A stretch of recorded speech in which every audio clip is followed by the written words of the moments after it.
बुलबुल गुल मदीना हमेशा बहार है। 2 दिन की है बहार, फना है मआल गुल।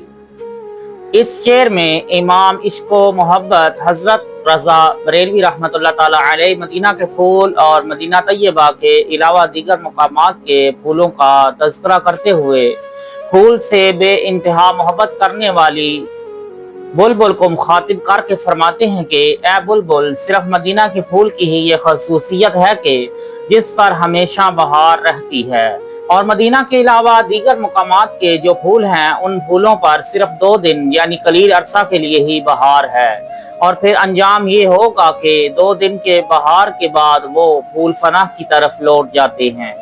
इस शेर में हजरत रजा बरेलवी रहमतुल्लाह ताला अलैह मदीना तैयबा के फूल की तारीफ व तहसीन और उसकी शादमानी की बका का तज़किरा करके मदीना के मकीन गुम्बद खजरा में आराम फरमाने वाले आका सल्लल्लाहु अलैहि वसल्लम की अजमत और आपके फैज़ व करम की शान रफ़ी का इजहार कर रहे हैं।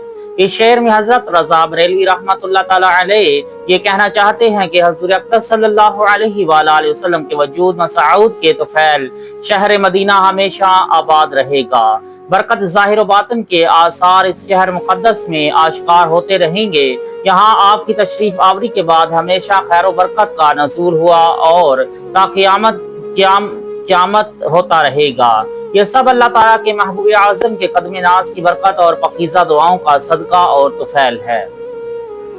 अमीर मोमिनीन हज़रत अली अल-मुर्तज़ा रज़ियल्लाहु ताला अन्हु से रवायत है कि एक दिन वो हुज़ूर अक़दस सल्लल्लाहु अलैहि वसल्लम के हमरा मदीना से निकले और बाहर सक़िया जो हज़रत साद बिन अबी वक़ास रज़ियल्लाहु ताला अन्हु का मकाम है वहाँ पहुँचे। हुज़ूर अक़दस सल्लल्लाहु अलैहि वसल्लम ने पानी तलब फरमाया और वुज़ू किया। उसके बाद आपने रूबा किबला खड़े होकर ये दुआ फरमाई, ए अल्लाह, इब्राहीम तेरा बंदा और तेरा खलील है। उन्होंने तुझसे अहले मक्का की बाबत दुआ की थी कि यहाँ खैर बरकत दे, और मैं भी तेरा बंदा और तेरा रसूल हूँ। अहले मदीना के लिए मैं तुझसे दुआ करता हूँ कि ए मेरे रब, अहले मदीना के मद और सा अनाज नापने के पैमाने में वैसी ही बरकत दे जैसी तूने अहले मक्का को बरकत दी, लेकिन अहले मदीना को अहले मक्का से 2 गुनी बरकत अता फरमा। सही बुखारी शरीफ में आया है कि यानी वो मदीना पाक है जो गुनाहों की निजासत को इस तरह दूर करता है जिस तरह सनारों की भट्टी चांदी के मैल कुचैल दूर साफ करती है। मदीना तैयबा में गुनाहों की निजासत दूर होने के साथ साथ अमराज बादनी और ज़ाहिरी और हर किस्म के मसाइब व आफात भी दूर हो जाते हैं, क्योंकि अल्लाह ताला के रसूल सल्लल्लाहु अलैहि वसल्लम ने फरमाया, मदीना के दरवाजे पर फरिश्ते हैं, इसमें ताउन और दज्जाल दाखिल नहीं हो सकते। तारीख व सैर की किताबों में ऐसे कई वाक़यात मरवी मनकूल हैं, लेकिन यहाँ पर तोले तहरीर के खौफ से सिर्फ एक अजीब व गरीब आग का वाक़या क़ारीन की खिदमत में पेश है। इस आग के वाक़या को मदीना तैयबा के कई मौरख़ीन ने अपनी अपनी किताबों में मरक़ूम फरमाया है। मसलन जमाल मिस्री, अल्लामा कुस्तलानी, कुर्तुबी, शाह अब्दुल हक मुहद्दिस दहलवी वगैरह। कुर्तुबी कहते हैं कि मदीना तैयबा में 654 हिजरी के जमादिल आला के शुरू से तीसरी जमादिल आखिरा तक जबरदस्त जल्जले आए, जिनकी आवाज ऐसी थी कि गोया बादल गिरज रहे हों। तमाम मकानात और दीवारें जुम्बश में आ गईं। एक रात में 14 या 18 मरतबा मुतवातर जल्जला आता रहा। इस जल्जले के 3 महीने के बाद जबकि लोग इशा की नमाज से फारिग हो चुके थे, एक आग हज्जाज की जानब से जाहिर हुई। ऐसा मालूम होता था कि ये आग बहुत बड़ा किला बंद शहर है जिसमें बड़े बड़े बुर्ज दिखाई देते थे, और ऐसा मालूम होता था कि आदमियों की एक बड़ी जमात है जो इसको खींच ला रही है। जो पहाड़ उस आग के दरमियान आ जाता, ये आग उसे जलाकर खाकसर कर देती, अक्सर पहाड़ों को रांग की तरह पिघला देती। ये आग बिजली की आवाज करती और दरिया की मिसल मौजें मारती। ऐसा मालूम होता था कि जैसे इस आग के दरमियान से सुरख और नीली नहरें निकलती हों। लेकिन जब ये आग मदीना के करीब पहुंची तो उन तमाम बातों के बावजूद एक ठंडी हवा इस आग की तरफ से मदीना में आती है। इमाम कुस्तलानी रहमतुल्लाह ताला जो इस जमाने में मदीना मुनव्वरा में मौजूद थे, वो कहते हैं कि इस आग की रोशनी तमाम तरफ आबादी और जंगल को घेरे हुए थी। हरम नबवी और मदीना मुनव्वरा के जुमला मकानात को मिस्ल आफ्ताब के रोशन किए हुए थी।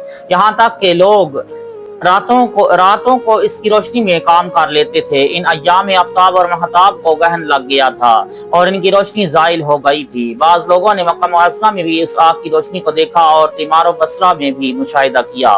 حضور اقدس صلی اللہ علیہ وآلہ وسلم اس آگ کی پیشن گوئی فرمائی تھی کہ ایک آگ حجاز کی جانب سے نکلے گی اور اس کی روشنی میں اونٹوں کی گردنیں بصرہ میں دکھائی پڑیں گی۔ مورخوں نے بیان کیا ہے کہ اس آگ کا طول لمبائی 4 فرسنگ کے برابر اور عرض چوڑائی 4 میل اور گہرائی آدمیوں کے 1.5 قد کے برابر تھی۔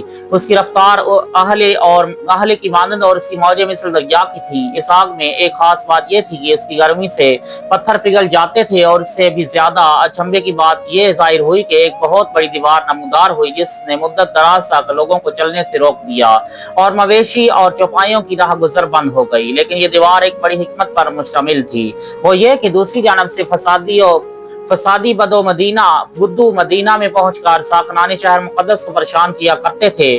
اس دیوار کے وجود نے ان کے داخلے کو روک دیا۔ اس آگ کی عجائبات اور اس کے حیران انگیز واقعات احاطہ تحریر و بیان سے باہر ہیں۔ جمال مصری جو مدینہ منورہ کے مورخین میں سے ہیں بیان کرتے ہیں کہ اس آگ کی عجیب باتوں میں سے ایک بات یہ بھی تھی کہ یہ پتھروں کو خاک کر دیتی تھی لیکن درختوں کو اس سے کچھ نقصان نہ پہنچتا تھا۔ وہ کہتے ہیں کہ امیر عز الدین کے آزاد کردہ غلام مجھ سے کہتے تھے کہ مجھے ایک دوسرے شخص کے ساتھ امیر عز الدین نے اس آگ کی تحقیقات کے لیے حکم فرمایا۔ ہم دونوں سوار ہو کر اس آگ کے قریب پہنچے۔ کسی قسم کی گرمی ہم کو اس سے محسوس نہ ہوئی، حالانکہ یہ پہاڑوں اور قلعوں کو بھی بھسم کر دیتی تھی۔ میں نے ترکش سے ایک تیر نکالا اور اس کی طرف پھینکا۔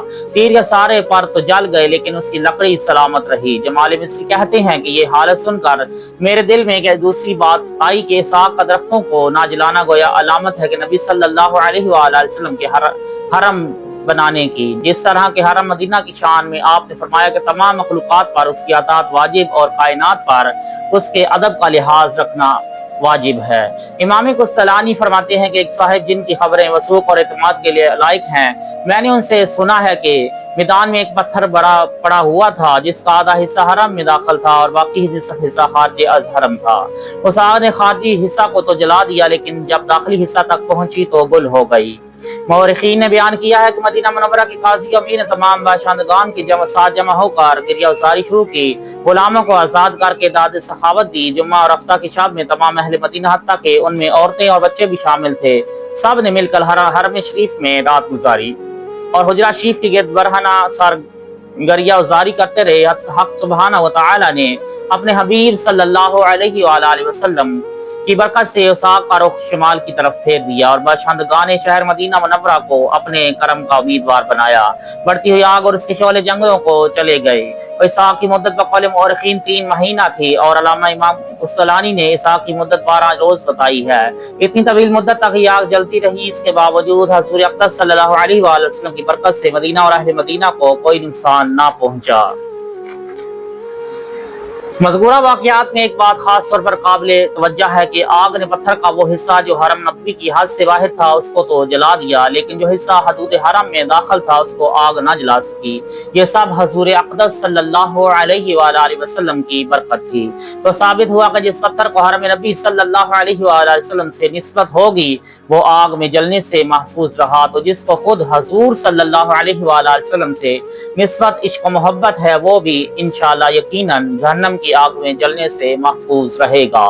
اور اسی عشق نبی کی برکت نسبت کو ملحوظ رکھتے ہوئے حضرت رضا بریلی رحمۃ اللہ تعالی علیہ نے اس شعر میں بلبل سے مخاطب ہو کر فرمایا ہے کہ اے بلبل، اگر تجھے عاشق ہونا ہے تو مدینہ منورہ کے پھول پر عاشق ہو، کیونکہ گل مدینہ ہمیشہ پر بہار ہے اور مدینہ کا گل فنا ہونے سے محفوظ و مامون ہے۔